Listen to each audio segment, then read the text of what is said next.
तरंग तरंग तरंग तरंग युवा तरंग।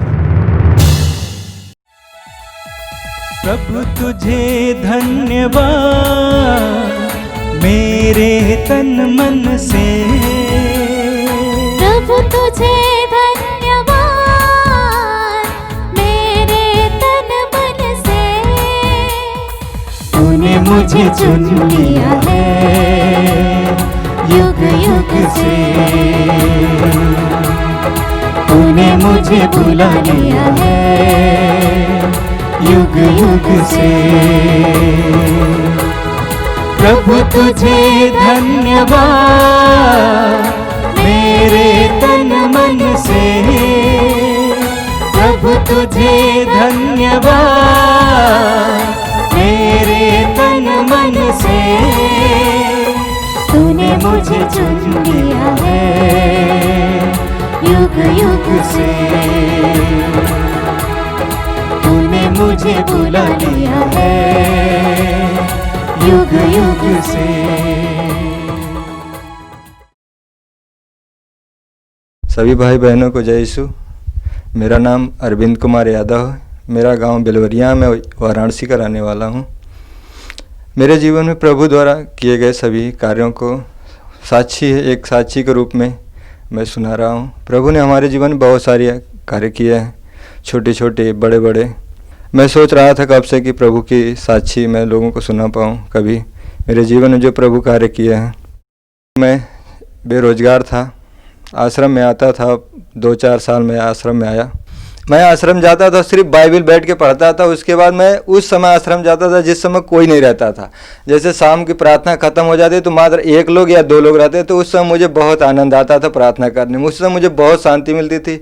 मैं बाइबल पढ़ता था। बाइबल पढ़ने के बाद मैं जो कोई रोगी पड़ा रहता था, बीमार, उधर दर्शन भवन में कहीं पड़े रहते, तो रोगियों के लिए मैं प्रार्थना करके उसके बाद बाइबल पढ़ के चला जाता था घर। ऐसे लोग बोलते थे कि प्रार्थना कर रहे हो तो क्या आश्रम में जाते हो, ईसाई बनोगे, ये बनोगे। मैं बोली मेरा श्रद्धा है, मैं कहीं भी जाऊँ। आपकी श्रद्धा है कहीं किसी भी भगवान के पास तो आप जा सकते हो। मेरी श्रद्धा वहाँ है, मैं वहाँ जाता हूँ। इसमें आपको बुरा मानने की कोई बात नहीं। अगर आपको भी जाना है तो जाकर देख लीजिए। कुछ में प्रार्थना होती है, पूजा होती है। लोग बोलते हैं कि अरे उसमें आश्रम में ये होता है, बुरी बातें बोलते थे। मैं उनको बातों को निगेटिव सोचकर फिर चला जाता था। मैं खुद आश्रम आता था तो लोग सामने बोलते थे कहाँ डेली जा रहे थे, साइकिल से जाते थे, पैदल आते थे। मेरा गांव पास था, 1.5 किलोमीटर दूर था, तो मैं सोचा कि पैदल ही चले जाता था कभी कभी साइकिल से। तो उसमें लोग बुरा रोक कर साइकिल से पूछते थे। हमारे साथ के जितने लड़के थे दौड़ने वाले और पढ़ने वाले, सोचते थे कि कहाँ जाते हो यार, डेली तुम देखते हो बाइबल लेके चले जाते हो आश्रम में। हम बोले मैं प्रभु के पास जाता हूँ, मुझे समय बहुत है, पर्याप्त है, इसलिए मैं सोचता हूँ कुछ समय आश्रम में दे दूँ, किसी के लिए दे दूँ। इसलिए मैं आश्रम जाता था डेली। मैं स्पोर्टमैन था और उसके बाद पढ़ाई करता था, तैयारी करता था, डेली एक्सरसाइज करता था, सुबह शाम करता था। शाम को ग्राउंड 5 बजे खत्म हो जाता था, फिर घर जाए कपड़ा चेंज करके मैं आश्रम आ जाता था। और जिस दिन नहीं जाता था उस दिन मेरे को पूरी रात नींद नहीं आती थी। इसलिए मेरे को नींद आने के लिए मुझे जाना पड़ता था, नहीं तो मैं सो नहीं पाता था रात में। पूरी रात करवटे घूम घूम कर परेशान हो जाता। कभी 3 बजे उठकर ग्राउंड चला जाता था। जिस दिन मैं आश्रम से आता था, घर जाके खाना खाता था, सोता था, तो सुबह मुझे 2 बजे, 3 बजे, 4 बजे नींद खुलती थी। उससे पहले कभी नींद नहीं खुलती थी। लोगों द्वारा डांट सहने के बाद भी, सुनने के बाद भी मैंने किसी से कुछ कहा नहीं। फिर मैं प्रभु से प्रार्थना करता था। प्रभु, मैं दूसरों के लिए प्रार्थना करता था, कभी अपने लिए नहीं प्रार्थना करता था कि मैं खुद के लिए कभी रोजगार के लिए प्रार्थना करूं, अपने के लिए प्रार्थना करूं, अपने परिवार के लिए कभी नहीं प्रार्थना करता था। मैं जब भी प्रार्थना करता था दूसरों के लिए करता था। एक दिन मेरे मन में बहुत दुख हुआ। मैं बहुत निराश हताश होकर आश्रम से जा रहा था। मैंने प्रभु से प्रार्थना किया, प्रभु मैंने कोई ऐसा गुनाह जो किया हूँ उससे क्षमा कर दे। प्रभु मुझे एक रोज़गार दे दे जिससे मैं अपने परिवार का अपना भरण पोषण कर सकूँ। जब मैं आश्रम आता था तो हमारे बड़े पिताजी थे, फादर अनिल देव, वो बोलते थे कि तुम कोई रोज़गार ढूंढो, परिवार इतना परेशान है, गरीबी से परेशान है, तुम यहाँ आकर फिर मम्मी आपकी आती है ऐसे बोलती है, ऐसे लोग बोलते हैं। मेरे अंदर बहुत दुख हुआ, बहुत तकलीफ़ें हुई, इतना तक कि मैं रोने लगा। क्योंकि मैं हालांकि रोता नहीं था कभी, मगर मैं इतनी बात मेरे दिल में लगी, मैं रोने लगा। रोते रोते दर्शन भवन के सामने आया। दर्शन भवन के सामने आते मैं प्रभु के पास, मेरे अंदर इतना दुख था कि मैं प्रभु के सामने मुड़ी घुमाने के लिए भी दुखी होता था कि मैं इतना पूजा प्रार्थना करता हूँ फिर भी मेरे को कोई डांटे, प्रभु तू क्यों ऐसा देखता है। फिर मैंने नहीं था कहा, फिर गुस्सा में जा रहा था, मैं 10 कदम गया, गेट से पहले ही था, गेट से पहले पहुँचा तो वहाँ मेरे मित्र ने फ़ोन किया, बोला कि आप कहाँ हो। मैं बोला कि मैं आश्रम में हूँ। बोले कि आपका रिजल्ट निकल गया है। घर जाके अपने मम्मी पापा को बताए, फिर सबों ने प्रभु को धन्यवाद दिया। प्रभु ने मुझे एक नौकरी दी जो एमपी पुलिस में मैं अभी पदस्थ हूँ। मेरी शादी हुई 5 साल हो गया था। मैंने अपनी बीवी को बहुत सारे डॉक्टरों से और लोगों जहाँ बोलते थे वहाँ दवाइयाँ कराता था, इलाज करा कर मैं परेशान हो जाता था। बीवी मेरी बोलती थी कि आप कहीं अच्छा डॉक्टर को दिखाओ ताकि हम लोग को बच्चे हो जाएं, आप नौकरी कर रहे हो, फिर हमारा देख रेख कौन करेगा हम लोग का बुढ़ापे में। मैं बहुत परेशान हुआ। फिर मैं बोलता था हो गया, प्रभु की जब इच्छा होगी तब प्रभु देंगे, आप उसका टेंशन मत लो। एक दिन क्या हुआ, मेरी बीवी गई थी वहाँ शादी में, तो बच्चा जिसको नहीं रहता तो शादी से लोग उनको थोड़ा दूर कर दे, मतलब उनको शादी वादी में शुभ काम में थोड़ा वो कर देते हैं कि चले जाओ हट जाओ। तो मेरे मैडम को कोई बोल दिया कि तुम आप थोड़ा दूर हो जाओ, तो उन्हें दूर जाकर रोने लगी। फिर मेरे पास फ़ोन किया, मैं ड्यूटी में था महाराष्ट्र में। मैंने उनसे पूछा क्या हुआ, बोले कि ऐसी सी बात है। हम बोले प्रभु पे विश्वास रखो, तुम जाके इलाज कराओ, आपको प्रभु पुत्र ज़रूर देगा। आज मेरे पास 3 महीने का बेटा है मेरा। प्रभु ने मुझे एक बहुत अच्छा सा लड़का दिया है। प्रभु की स्तुति हो, ईश्वर को धन्यवाद। मेरे पिताजी भी किसान हैं, काम करते हैं थोड़ा बहुत। 2 भाई 2 बहन हैं, फिर भी हम लोग बहुत गरीब थे। हम लोग के पास घर नहीं था, टीन था, बहुत सारी परेशानियां थी। मैं नौकरी करता था, परिवार को पालने में उतने पैसे व्यस्त हो जाते थे। फिर हमारे घर वाले रिश्तेदार लोग बोलते थे कि तुम इतना कमा रहे हो, घर नहीं बनवा रहे, ये नहीं हो नहीं कर रहे। फिर भी मैं उन लोगों से कहता था प्रभु की जिस दिन इच्छा होगी मेरे यहाँ घर बन जाएगा, सब कुछ हो जाएगा। मैं छुट्टी से आया, प्रभु क्या आश्रम में आया, प्रभु से प्रार्थना किया, प्रभु तूने जब इतना मेरे जीवन में कर रहा तो एक और कर दे प्रभु, मेरे घर बनवा दे। छुट्टी ख़त्म होने के बाद जब मैं ड्यूटी पे गया तो प्रभु ने इतना सारा प्रबंध कर दिया कि आज हमारा घर अच्छा घर है, बन गया है। 1-2 साल हो गया बने हुए। भैया आपने बहुत अच्छा बताया। आप हमें बता सकते हैं आप कितने साल से प्रभु में जुड़े हैं, कितने साल से प्रभु में आ रहे हैं? हमको प्रभु में आते हुए 11 साल हो गया। भैया आप आश्रम आते हैं, क्या आपकी पत्नी भी प्रभु में विश्वास करती हैं और वो प्रार्थना करती हैं? नहीं, हमारी पत्नी भी विश्वास करती है, मेरा पूरा परिवार विश्वास करता है। अरविंद भाई, आपने बताया आप एक पुलिस वाले हैं, तो ज़्यादातर देखा जाता है कि पुलिस लोग अधिकतर घूस ले करके कुछ कार्य करते हैं। क्या आप भी घूस लेते हैं क्या? नहीं, मैं ऐसा नहीं करता हूँ, प्रभु पे छोड़ देता हूँ। मेरे सामने जितनी बुराइयाँ आती है, जो बुरे करते हैं उनको भी प्रभु के लिए प्रार्थना करता हूँ। जो बुराइयाँ में लोग मेरे ऊपर करते हैं उसके लिए भी प्रार्थना करता हूँ, प्रभु इन्हें सद्बुद्धि ज्ञान दे ताकि यह हमसे न गलती हो और इनसे भी न कभी गलती हो। भैया हमने देखा है कि बहुत सारे पुलिस वाले गाली देते हैं और बदतमीजी से बात करते हैं, आप भी ऐसा करते हैं क्या? नहीं, गाली मैं किसी को नहीं देता हूँ। ये कह देता हूँ, किसी को अगर उनको बुरा लगता है तो उनके पास जाके उनके पास कंधे पर हाथ रख के बोलता हूँ, भाई ऐसा मत करो, क्यों कर रहे हो, आखिर में झूठ फूट का मार खाना पड़ेगा, क्या फ़ायदा मिलेगा, आप लोग यहाँ से चले जाओ। धन्यवाद देता हूं भाई अरविंद यादव को उनके सुंदर साक्ष्य के लिए। और मैं सोचता हूं कि इस तरह के साक्ष्य आपके जीवन में आपके विश्वास के लिए बहुत ही लाभप्रद होगा। मेरे प्रिय युवा साथियों, भाई और बहनों, मैं धन्यवाद देता हूं कि आप इस कार्यक्रम के जरिए हमारे साथ जुड़े हुए हैं। बराबर रिश्ता बनाए रखिए और जहां तक हो सके हर बार हम नई नई चीजें आपके सामने रखने का प्रयास करेंगे। आज मैं आपसे अध्यात्म से हटकर कुछ व्यावहारिक बातें बताना चाहता हूं, कुछ प्रैक्टिकल बातें आपके सामने रखना चाहता हूं। इस दुनिया में हर व्यक्ति अपने जीवन में सफल होना चाहता है, कोई भी विफल होना नहीं चाहता है। और विशेष करके आप युवक युवतियां अपने जीवन के बारे में बहुत सारे सपने बांध रहे हैं। आपका हमेशा ये प्रयास रहा है और रहता है और प्रार्थना रहती है कि हम अपने जीवन में सफल बने। सब कोई सफलता चाहते हैं, लेकिन सभी कोई सफल नहीं होते हैं। कुछ लोग इसीलिए विफल होते हैं क्योंकि उनके जीवन में प्रतिभाएं नहीं हैं, इंटेलिजेंस नहीं है, बुद्धि नहीं है, पैसा नहीं है, पारिवारिक परिस्थिति अच्छी नहीं है। ऐसी कई बातें हो सकती हैं। लेकिन कुछ लोग इसलिए भी विफल होते हैं क्योंकि उनके जीवन में कुछ कमियां हैं, कुछ खामियां हैं। हम आज कुछ बातों पर मनन करेंगे, हमारे जीवन में इस सफलता को रोकने वाली कुछ बातें।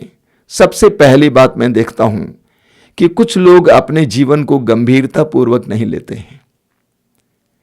वे हंसी मजाक में समय बिताते हैं, आलस्य में समय बिताते हैं। हंसना, मुस्कुराना, हंसाना, मस्ती, बिंदास जिंदगी।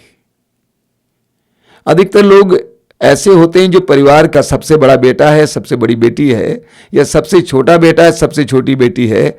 वे कुछ ज्यादा ही मजाकी होते हैं और इस उम्र में भी, युवावस्था में भी उनको कुछ छोटे छोटे शब्दों का भी स्पेलिंग नहीं मालूम है, जबकि स्कूल में पढ़ाया गया है। क्योंकि बचपन में जिस समय पढ़ना था उस समय वे मस्ती में थे, हंसना, मुस्कुराना। और आज वे कहते हैं कि हम इंटेलिजेंट नहीं हैं। ये सच्चाई नहीं है। मैंने देखा बहुत सारे इंटेलिजेंट लोग हैं, लेकिन वे इसलिए अपने इंटेलिजेंस का विकास नहीं कर पाए हैं क्योंकि वे मौज मस्ती में समय बिताए हैं, हंसने, कूदने, खेलने कूदने में समय बिताए हैं। ऐसे लोग कभी भी कुछ भी हासिल नहीं कर पाएंगे, बिंदास जिंदगी जीने वाले। दूसरा है समय की कीमत नहीं पहचानना। बहुत सारे लोगों को समय की कीमत के बारे में ज्ञान नहीं है। वे समय का ख्याल नहीं करते हैं कि समय बीत रहा है, जा रहा है। कहा जाता है कि wealth goes you can get back, यानी अगर धन चला जाए तो वापस पाया जा सकता है, स्वास्थ्य जाए वापस पाया जा सकता है, समय जाता है तो वो हमें वापस नहीं मिलता है। हर पल जो गुजर जाता वापस नहीं आता है। हम उपदेशक ग्रंथ में पढ़ते हैं, बाइबल के उपदेशक ग्रंथ के अध्याय 3 में लिखा हुआ है कि हर बात का एक समय होता है, एक वक्त होता है। बोने का समय होता है, फसल काटने का समय होता है, रोने का समय होता है, हंसने का समय होता है। अगर बोने वाला बोने में देर कर देगा तो फसल अच्छी नहीं होगी। यह भी हो सकता है कि उसे फसल ही ना मिले। तो कई लोगों को समय की कीमत का पता नहीं है, छोड़ देते हैं, अगली बार देखेंगे, अगली बार देखेंगे। ऐसे लोग कभी भी जीवन में सफल नहीं होते हैं। हमें बाइबल के मत्ती के सुसमाचार के अध्याय 25 उसके वाक्य 1 से एक सुंदर दृष्टांत पढ़ने को मिलता है। 10 कुंवारियों का दृष्टांत, उनमें से 5 समझदार और 5 नासमझ। अपने साथ कुप्पी में तेल नहीं लिया, इसलिए जिस कार्य के लिए वे चल पड़े थे, दूल्हे से मिलने के लिए, उसकी अगवानी करने के लिए चल पड़े थे, लेकिन वे कर नहीं पाए। उद्देश्य की प्राप्ति नहीं हुई क्योंकि उन्होंने सोचा बाद में देखा जाए। तो कई लोग अपने जीवन में इसलिए विफल हैं क्योंकि वे समय का ख्याल नहीं करते हैं। ये समय है, आज करना है, आज प्रेरणा मिली है, इसका ख्याल नहीं करते हैं। वे समय की कीमत नहीं जानते हैं। तीसरा है समय निष्ठा की कमी। कई लोग अपने जीवन में पंक्चुअल नहीं होते हैं, समय निष्ठा उनके अंदर नहीं है। अगर 9 बजे पहुंचना है तो थोड़ा लेट पहुंच जाते हैं। कई युवक युवतियां ऐसे होते हैं, अगर उनको 9 बजे इंटरव्यू है तो वे 8:30 बजे ही उपस्थित रहते हैं और शांत मुद्रा में इंतजार करते हैं। लेकिन कुछ लोग ऐसे होते हैं जो जल्दीबाजी में आ जाते हैं 5 मिनट पहले और टेंशन में रहते हैं, इंटरव्यू के लिए चले जाते हैं, पता नहीं क्या सुना क्या बोला, वहां बाहर आ जाते हैं, कहते हैं यार हम तो फेल हो जाएंगे क्योंकि हमने अच्छा नहीं दिया है, अगली बार ट्राई करेंगे।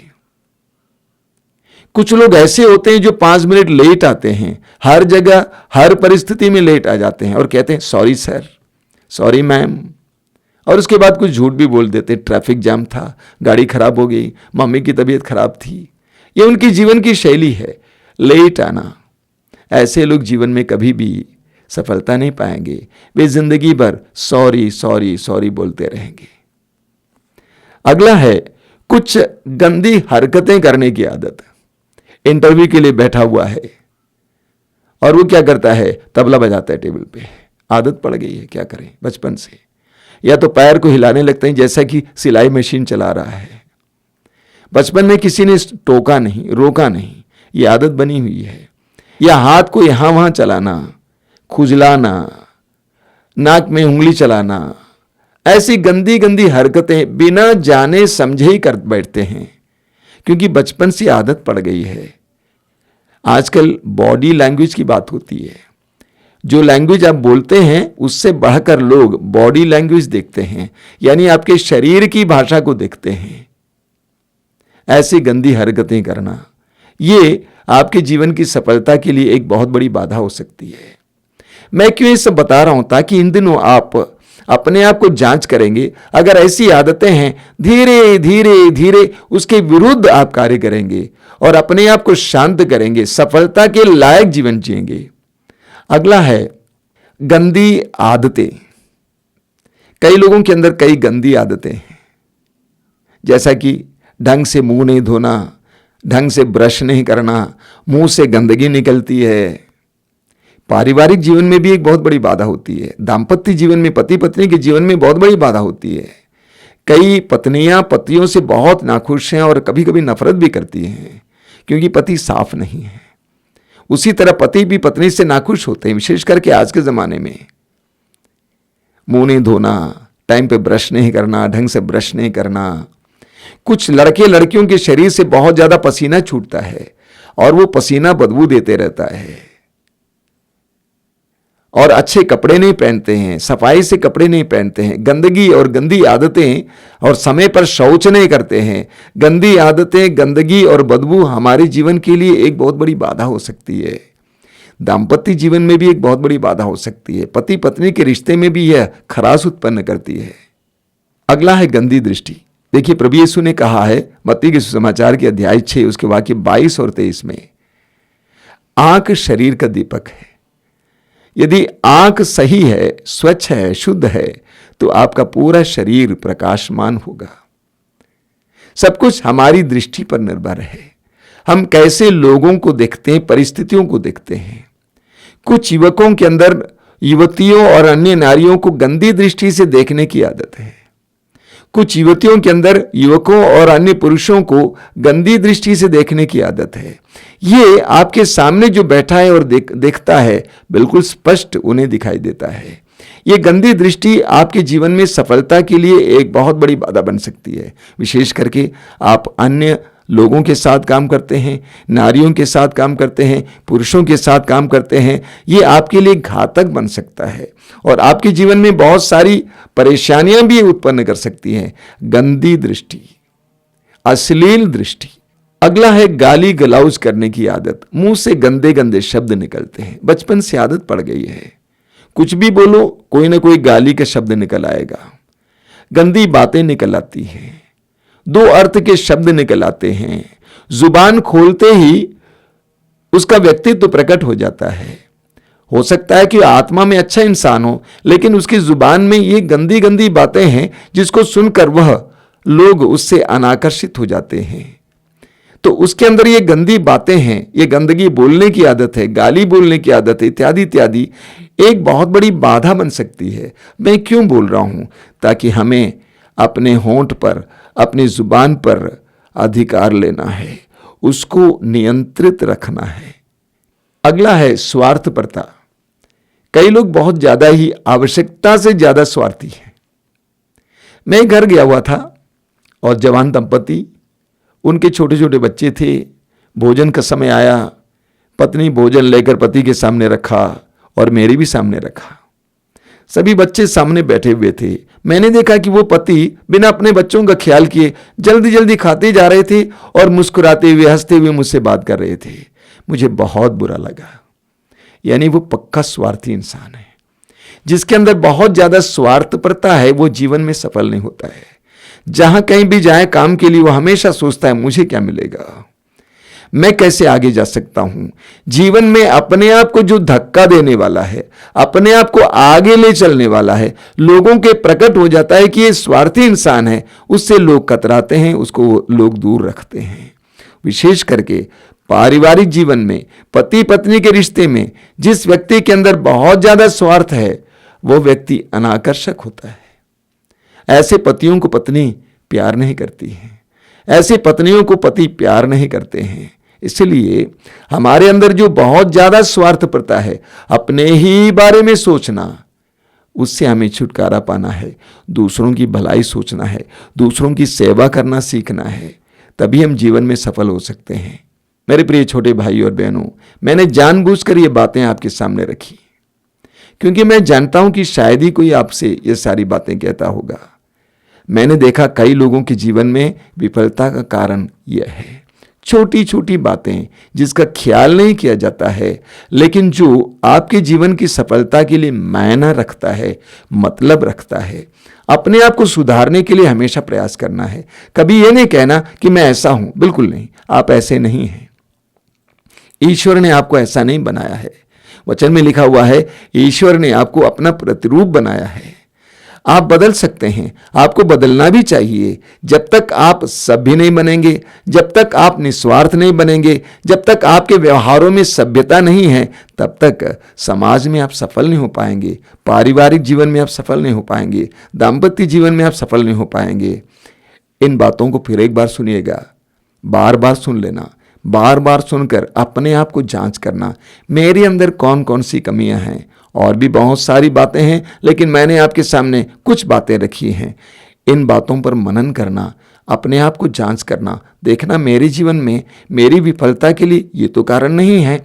अपने आप को सुधारने के लिए प्रयास करना, परिश्रम करना है, उन बुरी आदतों के खिलाफ चलना है। अगर मुझे बहुत ज़्यादा पैर हिलाने की आदत है, हाथ को इधर उधर चलाने की आदत है, गंदी दृष्टि से देखने की आदत है, मुझे उसके खिलाफ जाना होगा। अगर मैं बहुत ज़्यादा स्वार्थ है, मुझे उसके खिलाफ जाना होगा। इस तरह धीरे धीरे धीरे धीरे आप देखेंगे कि आपका जो बुरा व्यक्तित्व है अच्छे व्यक्तित्व में बदल जाएगा।